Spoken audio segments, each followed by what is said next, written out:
அன்பு உறவுகள் அனைவருக்கும் வணக்கம். இந்த பதிவு உங்களுக்கு நிச்சயம் சிறப்பான பதிவாக இருக்கும். பதிவினை பார்ப்பதற்கு முன்னால் உங்கள் தமிழன் டிராவல் மீடியா சேனலை சப்ஸ்கிரைப் பண்ணிக்கோங்க.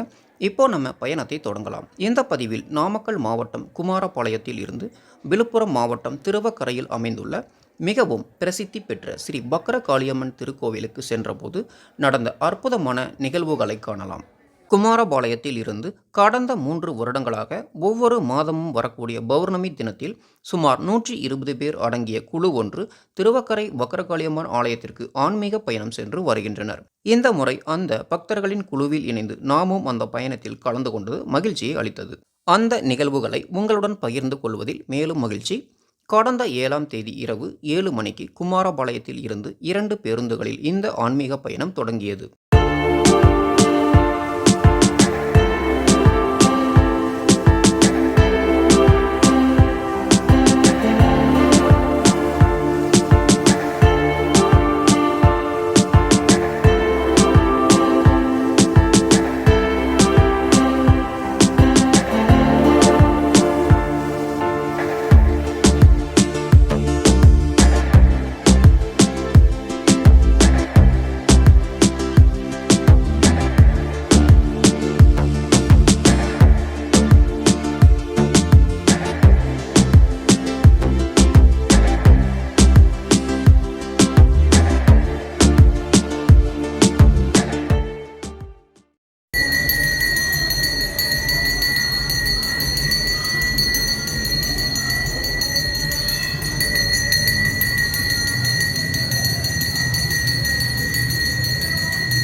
வழியில் உள்ள சிறு சிறு கோவில்களில் தரிசனத்தை முடித்துக்கொண்டு இளம் காற்று வீசும் இசையுடன் இனிய பயணம் தொடர்ந்தது. பயணத்தில் ஏற்பட்ட களைப்பு நீங்க இடையில் ஒரு தேநீர் விருந்து. அதை முடித்துக்கொண்டு கிளம்பிய எங்களின் பயணம் அதிகாலை 3 மணிக்கு திருவக்கரை ஸ்ரீ பக்ரகாளியம்மன் ஆலயத்தை அடைந்தது. அனைத்து பக்தர்களும் குளித்து முடித்து ஆலயத்திற்குள் சென்றபோது மணி அதிகாலை 3:30. திருவக்கரை ஸ்ரீ வக்கரகாளியம்மன் திருக்கோவிலில் ஒவ்வொரு பௌர்ணமி தினமும் மிகவும் சிறப்பு வாய்ந்தது என்றாலும் இந்த 2025ஆம் ஆண்டு ஆகஸ்ட் மாதத்தில் வந்த பௌர்ணமி மேலும் சிறப்பு வாய்ந்ததாக கூறப்படுகிறது. அன்றைய தினம் ஆடி வெள்ளி, பௌர்ணமி மற்றும் வரலட்சுமி விரதம் ஆகிய மூன்றும் ஒரே நாளில் அமைந்ததுதான் மிகவும் சிறப்பு. மேலும் ஒவ்வொரு பௌர்ணமி தினத்திலும் மாலை வேளையில் ஆலயத்திற்குள் பக்தர்கள் திருவிளக்கு ஏற்றி பூஜை செய்து வழிபடுவது மிகவும் சிறப்பு. அத்துடன் அன்று நள்ளிரவு 12 மணிக்கு மகா தீபம் ஏற்றப்பட்டு பக்தர்களுக்கு ஸ்ரீ வக்ரகாளி அம்மன் ஜோதி வடிவில் காட்சி தருவதாக ஐதீகம். அது மட்டுமல்லாமல் வருடத்தில் ஒருமுறை ஆடி மாதத்தில் பால்குடம் எடுத்து அம்மனுக்கு பாலாபிஷேகம் செய்து வழிபடுவது வெகு சிறப்பான ஒன்று. அந்த வகையில் குமாரபாளையம் பக்தர்கள் குழுவானது இந்த வருடம் தங்களது 3ஆம் ஆண்டு பால்குடம் எடுக்கும் விழாவினை மிகுந்த பக்தியுடன் நடத்தி முடித்தனர்.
மேலும் ஒவ்வொரு மாதமும் குழுவில் உள்ள ஒவ்வொருவரும் மாதம் ஒருவர் என்ற முறையில் சிறப்பான அன்னதானமும் வழங்கி வருகின்றனர்.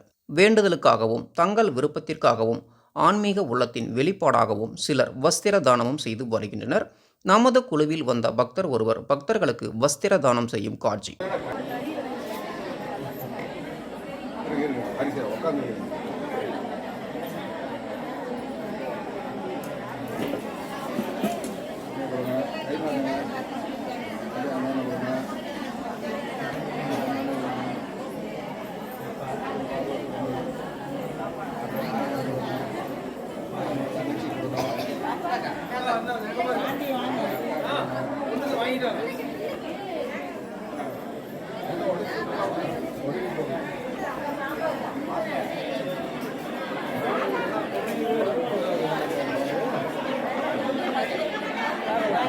இப்போ பால் குடம் எடுத்தாச்சு, பாலாபிஷேகமும் பார்த்தாச்சு.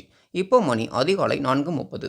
மீண்டும் மாலை 5 மணிக்கு மேல்தான் திருவிளக்கேற்றும் பூஜை நடைபெறும் என்பதால் பகல் பொழுதை பயனுள்ளதாக கழிக்க வேண்டும், என்ன செய்யலாம் என்று யோசித்த போது ஆலயத்தில் இருந்து சுமார் 1 கிலோமீட்டர் தொலைவில் கல்மர பூங்கா என்று ஒரு இடம் இருப்பதாக கேள்விப்பட்டு அனைவரும் பயணத்தை அங்கே தொடர்ந்தோம்.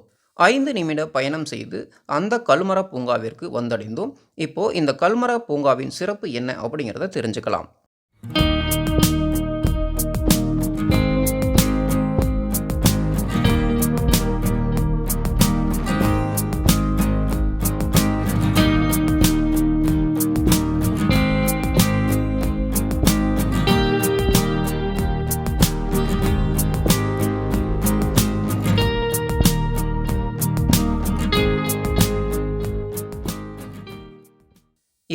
நீங்கள் படத்தில் பார்க்கக்கூடியதுதான் கல்மரம் அப்படின்னு சொல்றாங்க. பார்ப்பதற்கு வெட்டப்பட்ட மரங்களாகவும் ஒடிந்து விழுந்த மரங்கள் போலவும் காட்சி அளிக்கும் இவை தொட்டு பார்த்தால் கல்லாக உணர முடிகிறது. எப்படி இந்த அதிசயம் என்று பார்க்கலாம். விழுப்புரம் மாவட்டத்தில் வானூர் வட்டம் திருவக்கரைக்கும் கிழக்கே சுமார் 1 கிலோமீட்டர் தொலைவில் உள்ள மேட்டு நிலப்பகுதிகளில் மணல் பாறைகளுக்கு இடையே கல்லாக மாறிய மரங்கள் காணப்படுகிறது.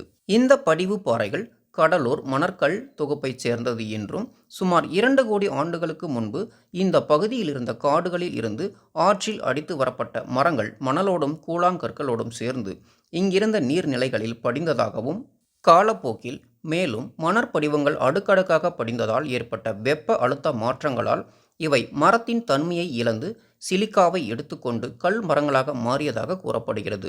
மேலும் இந்த கல் மரங்களில் கால வளையங்கள் கணுக்கள் போன்ற மரத்தின் தோற்றங்கள் இன்றும் அப்படியே காணப்படுவது மிகவும் சிறப்பாகவும் அதிசயமாகவும் பார்க்கப்படுகிறது.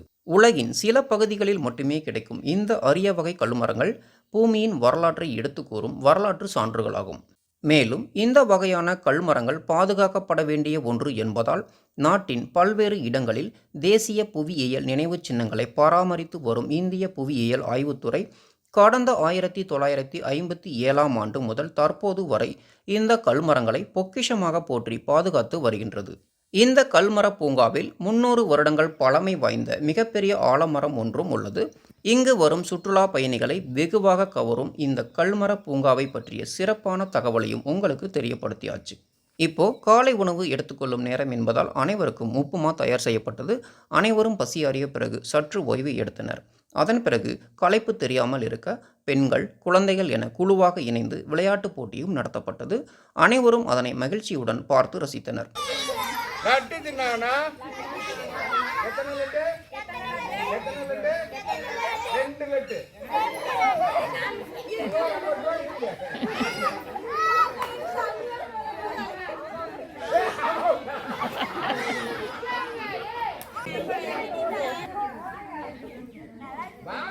கம்பெனி தானே நீங்க விளையாட்டுல ஜாலி தானே. சத்தமா சொல்லணும். பட்டு மாமி லட்டு சுட்டாலா?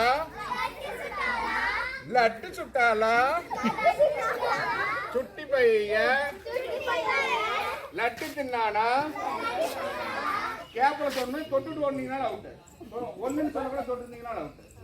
அவன் இதுல கணக்கா நீங்க பட்டு மாமி சத்தமா சொல்ல லட்டு சுட்டாலா? சுட்டி பைய லட்டு தின்னானா? எத்தனை லட்டு? எத்தனை லட்டு? 1 லட்டு.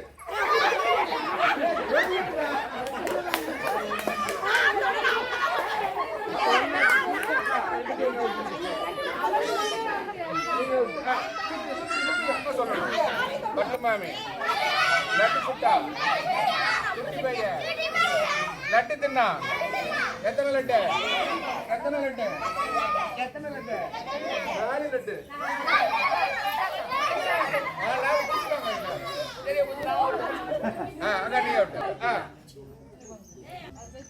பட்டு மாமி லட்டு சுட்டா சுட்டி பைய லட்டு தின்னா 3.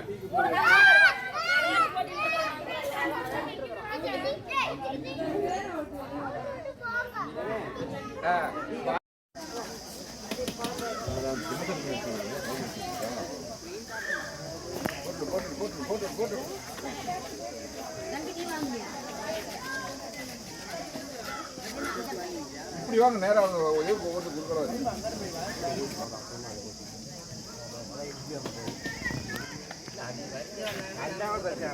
மாறி வராங்களா?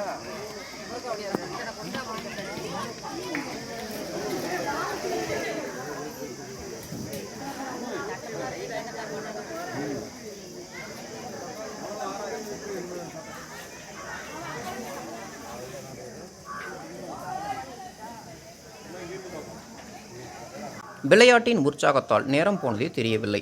மதிய உணவும் வடை பாயாசத்துடன் தயாரானது. அனைவரும் பசி ஆறிய பிறகு மீண்டும் விளையாட்டு தொடர்ந்தது. ஒரு வழியாக மாலை 4 மணி ஆனது. அனைவரும் மீண்டும் திருவக்கரை ஸ்ரீ பக்ரகாளியம்மன் ஆலயத்திற்கு செல்ல தயாரானோம். இப்போ ஆலயத்திற்கு வந்தாச்சு. பக்தர்கள் அங்கங்கே அமர்ந்து விளக்கு தீபங்களை ஏற்று வழிபடும் காட்சி.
அதனைத் தொடர்ந்து நள்ளிரவு ஏற்றப்படும் மகா தீபத்தினை காண பக்தர்கள் கண்களை தழுவும் தூக்கத்தினையும் பொருட்படுத்தாமல் காத்து கொண்டு இருந்தனர்.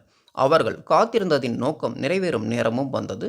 சரியாக நள்ளிரவு 12 மணிக்கு ஆலயத்தின் மேற்பகுதியில் மகா தீபம் ஏற்றப்பட்டது.